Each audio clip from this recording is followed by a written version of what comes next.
Hello, everybody. This is Otelli Edwards, and thank you so much for tuning in to our special edition of A Deep Dive. And I hope that you have been listening to all our chats with the new faces who will be contesting at this year's Singapore general elections. Now, for those of you who have watched us, listened to us, made comments, we thank you so very much for them. Really appreciate them. So today, we have in the studio with us a Progress Singapore Party candidate. And her name is Stephanie Tan. She's 37, but she doesn't look a day like older than 21. She looks really young. Believe it or not, she's also a mother of two lovely girls, and also a former lawyer. Now, Stephanie, she is going to be standing in the Pioneer single member constituency. So let's extend a warm welcome to our pod, Steph. Thanks so much for joining us today. Thanks for having me. Okay, so just with all the candidates who come to our pod, the first thing we ask them is, it's a bit like a job interview. Describe yourself in 3 words. 3 words. I am simple. I'm cautious, and I'm pretty easygoing. Yeah. Simple, cautious, easygoing. I need you to elaborate a little bit more. Oh, simple in the sense that I tend not to overthink things too much, but I need to say that except for things relating to my children. I tend to overthink, but for myself, not so much. Yeah, I'm not the kind who has 5-year plans or 10-year plans. I'm quite spontaneous. Yeah. Okay. Yeah. You've been a stay-at-home mom for 9 years. Yes. So when I joined the party in 2023, I had been a stay-at-home mom for 7 years at that point. Mm-hmm. Yeah. So you mentioned you were impromptu. Did you make that decision maybe, while having your breakfast one day and decided that, what should I do with my life now that my kids are a little bit older, and then what, you decided to join the party? Yeah, it was the day I actually was writing my sort of like a CV. So at that time, I had been a stay-home mom for 7 years, right? So I was thinking that my kids are a little older now, and maybe it's time for me to, go back and do something for myself. So I was writing my CV, and then, these days they want you to write your personal statements and what you believe and what you stand for. And as I was writing that, I realized that what I wrote then didn't really sort of match what I thought I was wanting to do, because I've always thought about volunteering. Yeah. So, I was thinking about what I could do, and I thought that actually, what I wanted to do at that point was to volunteer. So I decided to volunteer with a political party. We have quite a number of parties out there. So I'm curious to know, and just like everyone else, why did you decide on PSP? Yeah, because I had been watching parliamentary debates. Because you can actually watch that on YouTube these days. So I was watching. I had been watching for some time, and I noticed that PSP had just 2 NCMPs in Parliament, but they were very diligent and active in Parliament. They asked many questions that I had also on my mind, and I thought that it's refreshing that there are MPs out there who are willing to ask the possibly controversial but very important questions that, some Singaporeans might have in mind, but, they don't have any platform to ask. So that's what attracted me to join PSP. So also a little bit of background about yourself. Yeah. So you went to RGS, you went to RJC, you did law at NUS, you practiced at one of Singapore's top firms, which is Raja and Tan, and then you even worked in the Ministry of Law and then Defence. After working for a number of years, you decided to stay home and take care of your kids. Help us explain and understand that thinking, because a good number of people say, "Oh my goodness, you're such a good student, stellar career, and you're giving up all of that, to stay at home." I mean, obviously, it was a big decision for you, right? It was. So help us understand that the people around you actually say, "Hey, you're wasting your education, all that training." Most of them did. When I try to recall now, I don't think there were really many people who said, "Yeah, go for it," Yeah. So I remember my mom wasn't very happy about it. My husband, he had other considerations, the financial considerations, because at that point in time, he had just, moved to a new job. He took a pay cut. So financially, we had to also consider consider that aspect, becoming a single income family. Yeah.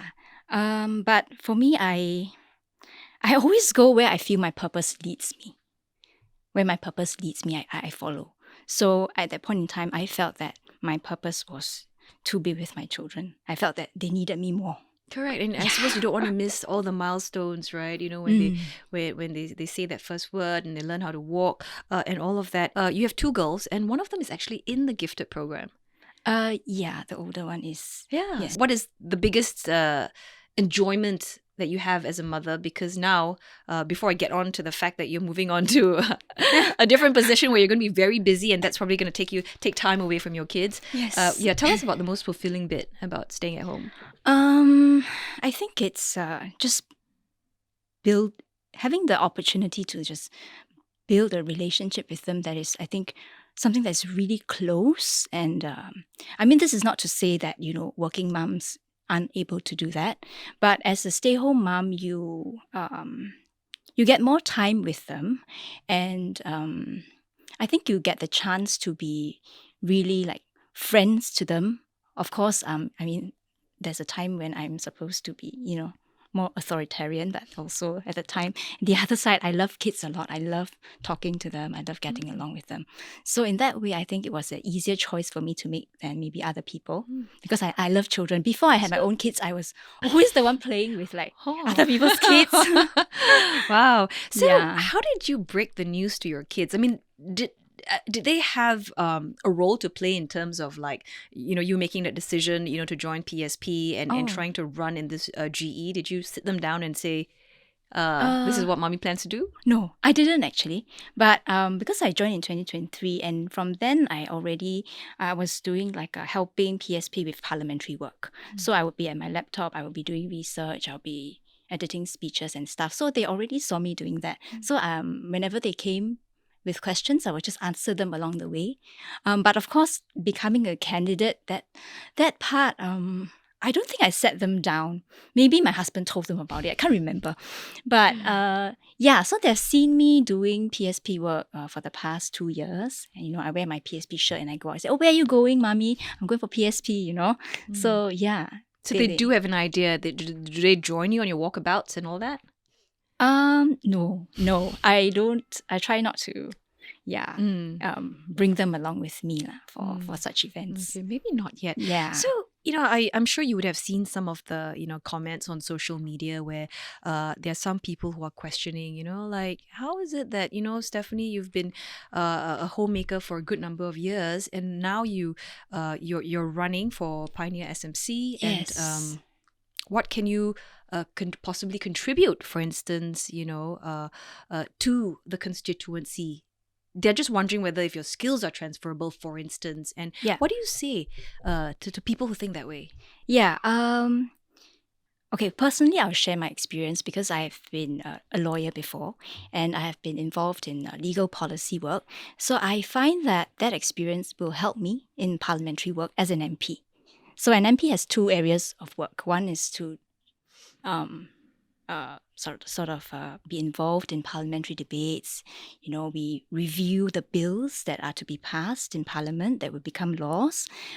So my experience in legal work will help me with that aspect.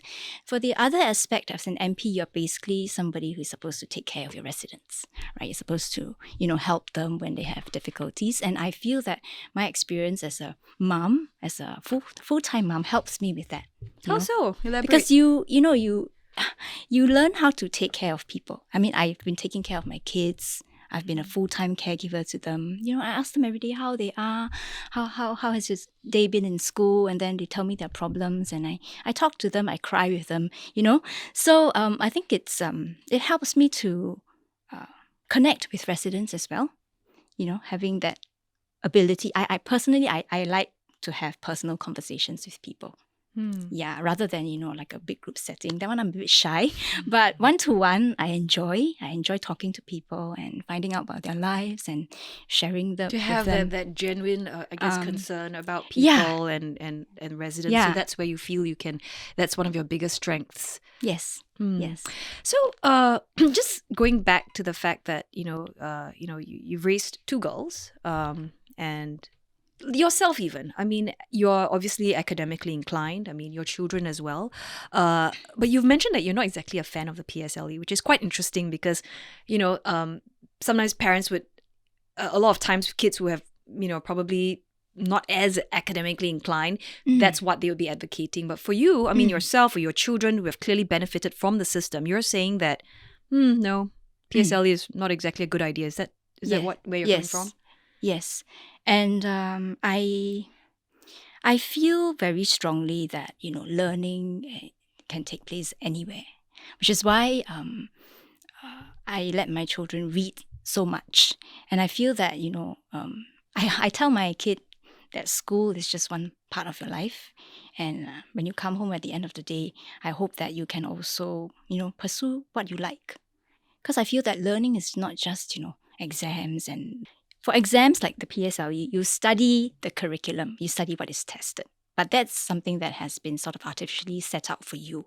And learning can actually go beyond that. It's not just that, But the reason for not being so in favor of the PSLE as a compulsory thing to take is because of the mental health issue that I'm concerned about.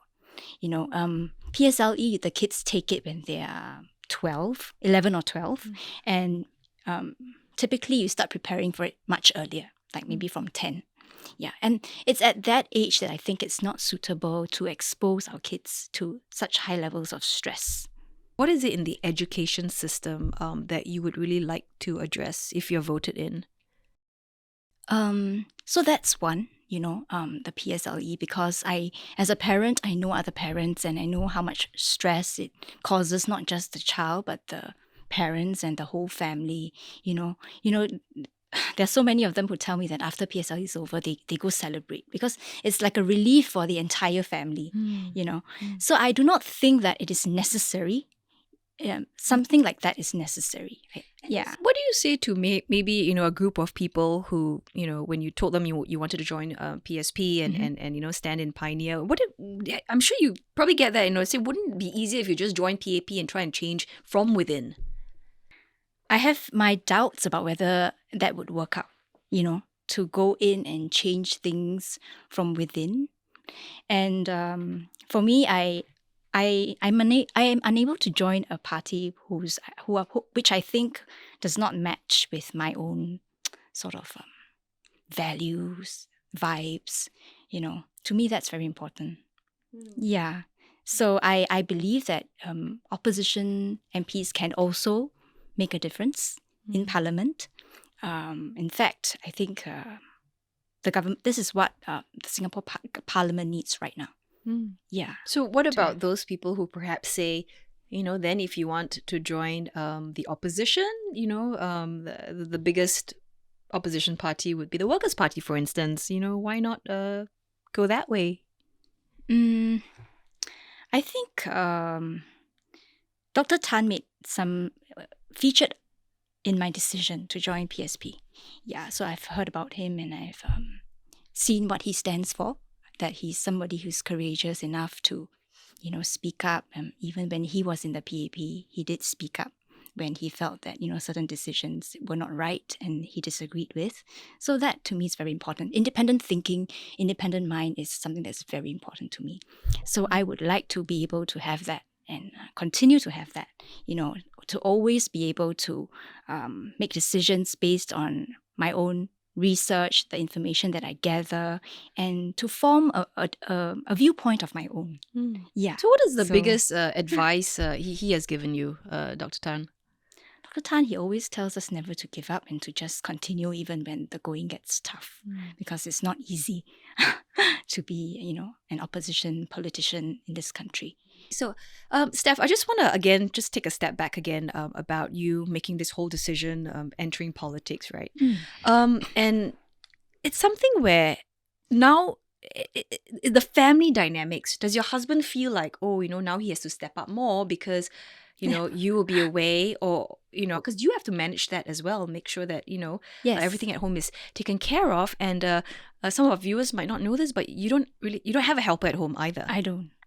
How does that work? Yeah, so until, things became more intense, I could still sort of like juggle my stay-home mom duties and doing PSP work.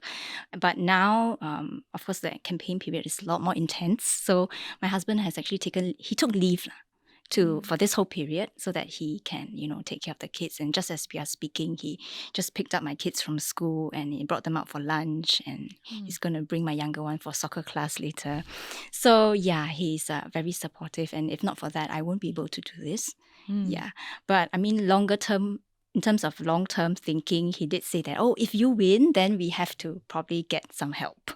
Yeah, I probably have to get a helper. What are your thoughts leading up, to the big day on the 3rd of May? The whole time, I always believe in just doing my best with whatever resources that we have, because you know that opposition parties, we also struggle with resources in terms of financial resources, manpower. These are real issues for us that we have to sort out. So when it comes to campaigning, it goes down to many operational details that we have to work out. We have to gather people whom we feel will be able to support us in this journey. And so I'm just very glad to be able to do all of this with like-minded people. And I don't really think too much about the odds of success or whether I'm going up against someone who's a veteran or not. I just have always just been myself, and when I go see residents, I just speak to them and I explain to them what PSP is about, what I stand for, and then I just chat with them and say, I hope that you give us a chance and vote for me. So that's my approach so far. So you're sleeping well at night. You're not really I don't know, worried about certain aspects of the campaign. I wake up in the middle of the night, not because I think that I might lose or something like that, but I do wake up to think, oh no, am I going to be able to get enough help for something, or manpower issues. I have been dealing with that. You've been talking about that. So when you say manpower issues, what exactly are the constraints there? It is simply to have enough people who are willing to do this thing with you. People have to take leave. It's from their work just to do this with us. So every person who volunteers with us, I am very grateful, because at the end of the day, a political organization is made up of volunteers. There is nothing to, they can just leave anytime they want to. And that's why I believe so much in making sure that their welfare is taken care of, and that, I always make it a point to thank them. Even as we're speaking now and we're doing this, I have people walking at Pioneer right now, giving out our manifestos and explaining things, and I will join them later after this. So it's an election is really a combination of so many people's help, so much teamwork. You can't do this yourself. So yeah. I mean, obviously, and you need people who are passionate as well about what they do. Yes. I mean, in terms of Singapore's political scene maturing, are you also hopeful that people like yourself, of this age group, you're still young, that you see that there is you've got many, many more years ahead in terms of being in the scene? Yeah, I think the trend has been to have more people actually willing to come up, whether it's to be a candidate or it's to just help in politics. One of the big factors that has caused this change, I feel, is the proliferation of more information, whether it is necessarily always accurate or not, on social media platforms and just the online world. There's so much information going out. And naturally, people will become more curious and interested to know what's really going on. And I think that has contributed to this sort of trend, which I feel is a positive one. Okay. Just one last question. With all your experiences and your interests, what do you think you can bring to the table?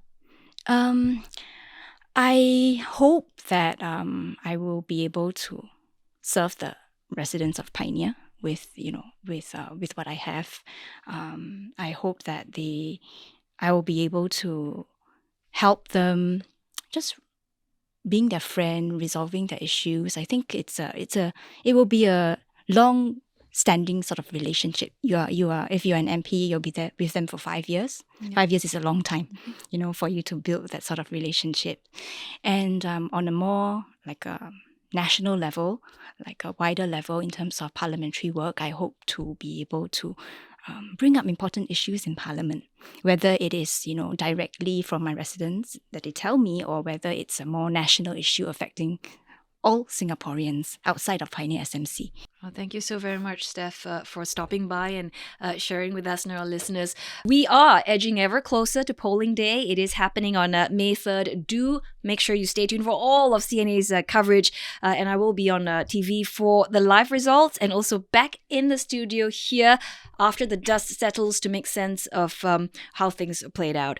On that note, it's a time to wrap up a deep dive. But before that, I want to say a big thank you to our team as usual. Tiffany Ang, Janani Johari, Joanne Chan, Saye Win, Crispina Robert, Ellison Jenna, and also our video done by Reza Rahman. Thank you so much.